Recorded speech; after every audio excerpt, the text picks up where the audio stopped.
Hypocrisy watch on Capitol Hill. 3 years after promising to work 5 days a week, the House of Representatives is apparently going back on that pledge. Democratic leaders canceling the Monday and Friday sessions. Not bad, right? You might remember the Democrats slammed the GOP for working the same schedule when they were in charge. James Rosen is live in Washington. So, James, when the Democrats took over control of the House in 2006, they made some promises about the kind of work week that they were going to set for themselves. What happened to that?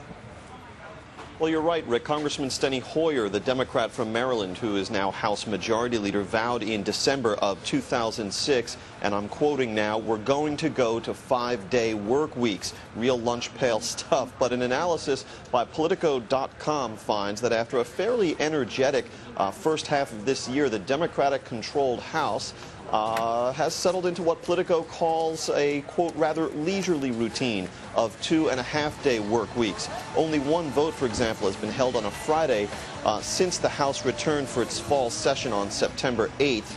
Lawmakers count, of course, that time spent off the House floor or in their home districts hardly amounts to a holiday, that much of the hard business of legislating, Rick, occurs in consultations of one kind or another. James, when the Republicans were in control of the House, what was the schedule like then?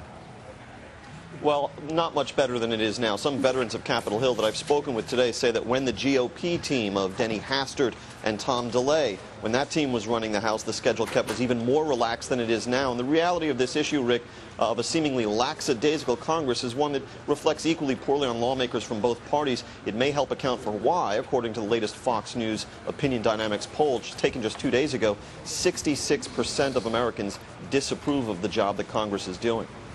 It seems to me that I've heard this story before. How often does this issue, sort of the work week, the schedule of lawmakers on the Hill, how often is this the subject of discussion on the House floor? Well, not often, and for obvious reasons, but there was some related discussion of it just yesterday afternoon. Problem is, very frankly, we don't have the Interior bill this week.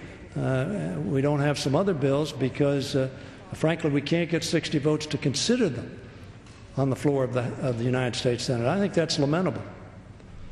It's also unfortunate. You got elected majority leader. You have more than 218. There's 178 on this side. Power I never had when we were here to schedule this floor at any time. You have the power to schedule the floor. You have the power to move forward. So they're less stressed, but they are very polite, as you can see. Maybe that's the key to civility. Rick. Thank you very much, my friend, James Rosen. Good to see you. We should take the rest of the day off. All right. Come on, we're almost there.